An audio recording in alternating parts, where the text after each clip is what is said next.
اور اقبال کہتے ہیں غیرت ہے بڑی چیز جہان تگ و دو میں، پہناتی ہے یہ فقر کو تاج سردارا۔ میں عرض کروں گا کہ اپنی آپ جب توجہ کا قبلہ اللہ رسول کو بنائیں گے تو رب فرماتے وَيَرْزُقْهُ مِنْ حَيْثُ لَا يَحْتَسِبُ، میں نہ تجھے وہاں سے رزق دوں گا جہاں سے کبھی تیرا گمان بھی نہیں کیا ہوگا۔ یہاں سے بھی مل سکتا ہے، تو نے سوچا بھی نہیں ہوگا۔ بخاری شریف میں حدیث ہے، حضرت جابر ابن عبداللہ فرماتے ہیں نبی پاک صلی اللہ علیہ وسلم نے نا 300 لوگوں کا ایک لشکر روانہ کیا کسی مہم کے لیے، کسی جہاد کے لیے۔ حضرت ابو عبیدہ بن جراح رضی اللہ تعالیٰ عنہ امیر لشکر تھے۔ فرماتے غربت اتنی زیادہ تھی، بھوک اتنی زیادہ تھی کہ ایک ایک کھجور دن میں ایک وقت کھانے کو ملتی تھی، اور کچھ دن ایسے آئے کہ اب کھجور بھی نہیں مل رہی۔ فرماتے اتنی زیادہ بھوک لگی مجاہدین کو 300 بندہ پتے کھا کے گزارا ہونے لگ گیا۔ یہ بخاری میں موجود ہے۔ آپ فرماتے ہیں کہ دریا کے کنارے ہمارا پڑاؤ تھا، ٹھہراؤ تھا۔ جب بھوک سے نڈھال ہو گئے نا وَيَرْزُقْهُ مِنْ حَيْثُ لَا يَحْتَسِبُ، اللہ وہاں سے روزی دیتا ہے، گمان بھی نہیں ہوتا۔ فرماتے ہیں ایک مچھلی اللہ تعالیٰ نے دریا کے کنارے بھیجی، فرماتے ہیں وہ تھی تو مچھلی پر پہاڑ جتنی تھی۔ بخاری میں لفظ ہیں، حضرت جابر ابن عبداللہ رضی اللہ تعالیٰ عنہ فرماتے ہیں 300 آدمی 18 دن تک اس مچھلی کو کھاتے رہے، مچھلی ختم ہی نہیں ہوئی۔ مچھلیاں نہیں، مچھلی کہتے ہیں 18 دن 300 بندہ کھاتا رہا، مچھلی ختم ہی نہیں ہوئی۔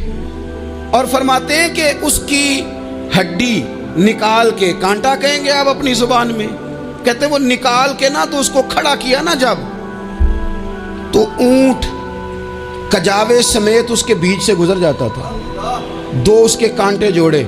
فرماتے ہیں وہ اس کا گوشت ہم کھاتے تھے اور اس کی چربی بطور تیل کے ہم جسموں پہ ملتے تھے، بیماروں کو اس سے سکون آتا تھا، تندرستی شفا ہوتی تھی۔ فرماتے ہیں ہم کھایا بھی ہم نے، اور کچھ لے کے ہم مدینے بھی گئے، اور قربان جائیں نبی پاک نے بھی اس میں سے کھایا۔ ہم نے عرض کی حضور یہ معمہ کیا ہے، یہ ماجرا کیا ہے؟ تو محبوب نے فرمایا تمہارے پاس غذا نہیں تھی، رب نے تمہارے لیے بندوبست کیا ہے، اللہ نے تمہیں دیا ہے۔ مکان شروع کر لیا، ایک صاحب نے وہ مکان بنانے لگے، آپ وہ حساب لگا رہے ہیں، کہتے ہیں میرے پاس اتنے پیسے ہیں، اتنے میں نے فلانے دوست سے کہنا ہے اس نے دے دینے، اتنے فلانے رشتہ دار سے کہنا ہے اس نے دے دینے، اتنے فلانے سے کہنا ہے اس نے دے دینے۔ یہ ساری کاپی بنا کے مکان شروع کر لیا۔ جو روز کہتا تھا نا کوئی حکم ہو جاتے 10 سب سے پہلے اس کو کہا میاں پیسے چاہیے دین، وہ کہندا ہو کل ہی منڈا ٹوریا ہے، کہتے تو پرسوں 10 داتے لب جانے سن۔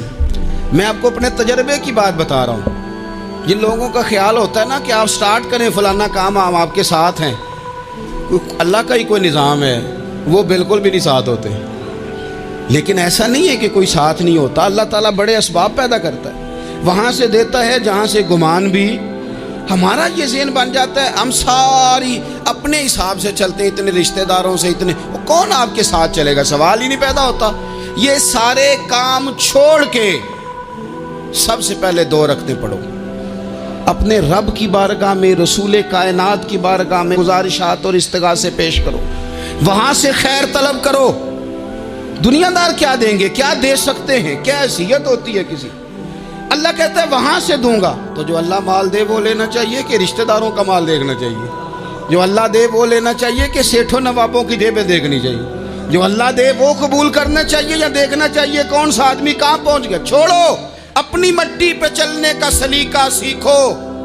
کسی کے سنگ مرمر پہ چلو گے تو پھسل جاؤ گے، پھسل جاؤ۔ اس پر ایک اور بات عرض کر دوں، صحیح بخاری سے، مسلم سے ایک اور بات۔ کچھ چیزیں ایسی ہیں جن سے اللہ کی مدد آتی ہے، مدد ملتی ہے۔ ایک چیز ان میں سے ایسی ہے جس سے بہت مدد نازل ہوتی ہے، وہ ہے کہ جب رب آپ کو دے نا تو پھر آپ بھی اس کے رستے میں دیں، پھر مدد آتی ہے، پھر اور آتا ہے۔ بخاری مسلم میں حدیث ہے، یہ زیادہ ہی توجہ طلب امر ہے، اس پر آپ غور کریں گے۔ حضرت ابو ہریرہ فرماتے ہیں کہ نبی پاک علیہ السلام نے فرمایا ایک شخص نے بادلوں کے اندر سے آواز سنی کہ فلاں آدمی کا کھیت اور باغ خشک ہو گیا ہے، وہاں برسو اور اس کے کھیت کو سیراب کرو۔ وہ بڑا حیران ہوا کہ بادل سے آواز آ رہی۔ پھر اس نے دیکھا کہ ایک پہاڑی پر بارش ہوئی، وہ بادل وہاں برسا، پھر نالیوں سے ہوتا ہوا پانی ایک طرف چلا تو جس نے آواز سنی تھی حضور بیان کر رہے ہیں، وہ بھی پیچھے پیچھے چلا کہ پانی کدھر جا رہا ہے۔ اس نے جا کے دیکھا کہ ایک مقام پہ ایک باغ کو وہ پانی لگ رہا ہے اور ایک آدمی وہ پانی لگا رہا ہے۔ اس نے اس سے پوچھا تیرا نام کیا ہے؟ اس نے کہا کیوں؟ کہنے لگا بتا نا۔ اس نے نام بتایا تو کہنے لگا یہی تو وہ نام ہے جو میں نے بادلوں کے اندر سے سنا ہے کہ فلاں کے کھیت کو پانی دے دو۔ اس نے کہا یار تو کیا عمل کرتا ہے کہ اسپیشل تیرے لیے بارش برسے؟ یہ بخاری پڑھ رہا ہوں، سیاستہ سے حدیث عرض کر رہا ہوں۔ اس سے پوچھا تو کیا کام کرتا ہے کہ جناب اللہ تبارک و تعالیٰ کا حکم کرم آیا کہ خاص تیرے لیے پانی برسے اور تیرے کھیت کو سیراب کرے؟ تو اس نے کہا چھوٹا ذمہ دار ہوں، پر جب فصل اگتی ہے تو 3 حصے کرتا ہوں۔ ایک حصہ اپنے بال بچوں پہ، بہن بھائیوں پہ خرچ کرتا ہوں، ایک حصہ پورا، اور ایک حصہ دوبارہ کاشتکاری پہ لگاتا ہوں، اور تیسرا حصہ خالص میں نے مسکینوں، یتیموں اور غریبوں کے لیے رکھا ہوا ہے۔ وہ جو تیسرا حصہ اللہ کرے آپ سمجھیں، وہ رب کے بندوں پہ تیسرا حصہ خرچ کرتا ہے نا، تو کریم مالک نے فرمایا جہاں سے غریب کا حصہ جاتا ہے وہ کھیت خشک نہیں رہنا چاہیے، وہ جہاں سے مسکین روٹی کھاتے ہیں وہ خشک نہ رہے، جہاں سے یتیموں کو کچھ آتا ہے کہیں اس کی فصل رہ نہ جائے۔ میں اور آپ بھی اگر اپنے مال میں مسکینوں، یتیموں، غریبوں کے حصے رکھ لیں گے تو فصلیں خشک نہیں رہیں گی، ان کے اندر تازگی آئے گی، نور آئے گا، کرم آئے گا، خاص کر خدا کی رحمت برسے گی۔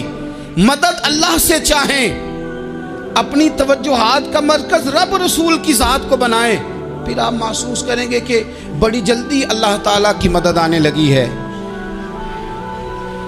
کبھی آپ صرف کہہ دیں نا میرا رب میرے ساتھ ہے، اس لفظ میں اتنی طاقت ہے کہ دشمن ویسے زہر ہو جاتا ہے۔ زندگی میں کسی سے بھی لڑائی ہو، اچھی طرح سوچ لیں کہ اللہ اس طرف ہے یا اس طرف ہے۔ اگر آپ زیادتی پہ ہیں تو پھر رب مظلوم کی جانب ہے۔ اگر اللہ کی مدد آپ کے ساتھ ہے تو دنیا کی کوئی طاقت آپ کو گرا نہیں سکتی، اور اگر آپ مظلوم کے مقابلے میں ظالم بن کے آپ کھڑے ہو گئے ہیں اور آپ نے رویہ وہ اختیار کیا ہے کہ جس میں مدد نہیں آئے گی، تو پھر یاد رکھ لیں کہ آپ کوئی بھی ہیں، کہاں بھی ہیں، آپ کمزور ہیں۔ طاقتور تھے ابتدائے اسلام میں، ظاہری طاقت تھی کفار مکہ کے پاس، وہ ڈنڈوں سے مارتے تھے غریبوں کو، ان کے ہاتھوں میں ڈنڈے تھے، پر خدائی طاقت ان مظلوموں کے ساتھ تھی۔ صاحب زرقانی نے لکھا ہے حضرت زنیرہ رضی اللہ تعالیٰ عنہ ایک لونڈی ہیں، غریب ہیں، ماڑے دا کی کام محمد نس جانا یا رونا، غریب سادی بی بی اور لونڈی کنیزہ، ایک مشرک کی کنیزہ تھی، انہوں نے کلمہ پڑھ لیا، وہ ڈنڈوں سے مارتا، دروں سے مارتا، تکلیف دیتا۔ حضرت زنیرہ رضی اللہ تعالیٰ عنہ کو اتنا مارا، اتنا مارا۔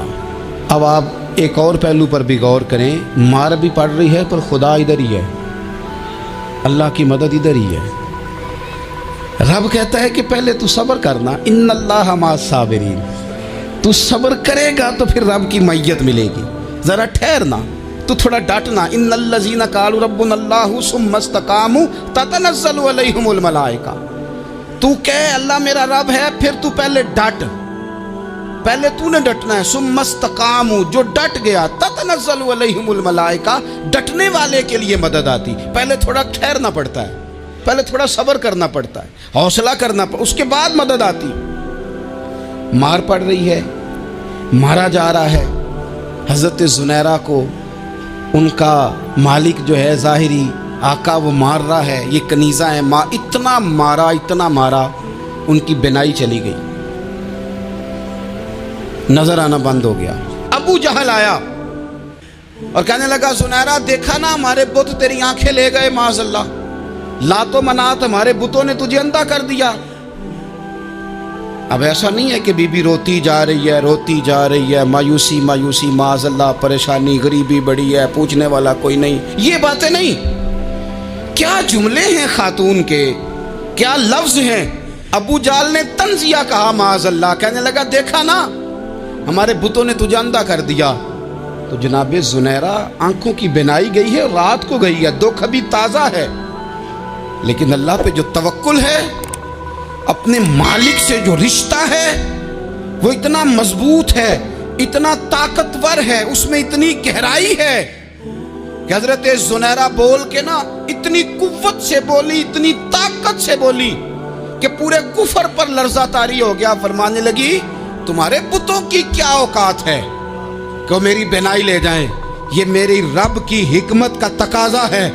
جب تک اس نے چاہا زنیرہ دیکھتی رہی، اور جب اس نے چاہا زنیرہ کی آنکھوں کی بینائی چلی گئی، اور اگر وہ چاہے گا نا تو بینائی واپس بھی کر دے گا۔ اگر ہو ذوق یقین پیدا تو کٹ جاتی ہیں زنجیریں، اگر وہ چاہے گا تو بینائی آ بھی جائے گی۔ حضرت زنیرہ نے رات کو یہ لفظ کہے، ابو جہل اور سارے کفار ڈر کے سن کے چلے گئے، آپ اطمینان سے آ کے بستر پہ سوئی۔ جب سویرے اٹھی تو اللہ نے آنکھوں کی روشنی واپس کر دی تھی۔ آنکھوں کی اب چھڑی پکڑی ہے، بازاروں میں گھومتی ہیں، کہتی ہیں بلاؤ کدھر ہے تمہارے لات و منات، دیکھو میرے رب نے روشنی واپس کر دی۔ آ کر میرے ساتھ ادھر آ، ستمگر ہنر آزمائیں، تو تیر آزما ہم جگر آزمائیں۔ بیمار لوگوں یاد رکھو، کہہ دیا ڈاکٹر نے کہ تو بڑا بیمار ہے، تو بڑا کمزور ہے، یہ ہو گیا وہ ہو گیا، تو ڈاکٹر اپنے علم کے مطابق بات کر رہا ہے، ہوگا تو وہ جو میرا رب چاہے گا۔ کمزور ہو جانا، پریشان ہو جانا، تکلیف میں آ جانا، پتہ نہیں بات ہو گئی ہے تو جانے کیا ہو جائے گا۔ اپنی زندگی کے اندر اپنے رب سے رشتہ مضبوط کریں، رسول کائنات سے رشتہ مضبوط کریں، اللہ والوں سے رشتہ مضبوط کریں۔ حضرت زنیرہ نے پیغام دیا کہ زندگی میں جو جینا چاہتے ہیں تو وہ رب کا نام لے کے جی سکتے ہیں، جو اپنی زندگی میں خوشیاں دیکھنا چاہتے ہیں تو رسول اللہ کے نام پر خوشیاں دیکھی جا سکتی ہیں۔ توکل کی بنیاد پر بندہ خوشیاں لے سکتا ہے، اور اگر انسان میں توکل نہیں ہے تو پھر وہ اس کالے جادو سے بھی ڈر رہا ہے، وہ نیلے سے بھی ڈر رہا ہے، وہ پیلے سے بھی ڈر رہا ہے، وہ فلانے سے بھی ڈر رہا ہے، وہ میرے خلاف فلانا رشتہ دار سازش کر رہا ہے تو ڈر رہا ہے، فلانا میرے بارے میں یہ کر رہا ہے تو ڈر رہا ہے، وہ پتہ نہیں دنیا ادھر ہو جائے گی تو کیا ہو جائے گا، اٹھ باندھ کمر کیوں ڈرتا ہے، پھر دیکھ خدا کیا کرتا ہے۔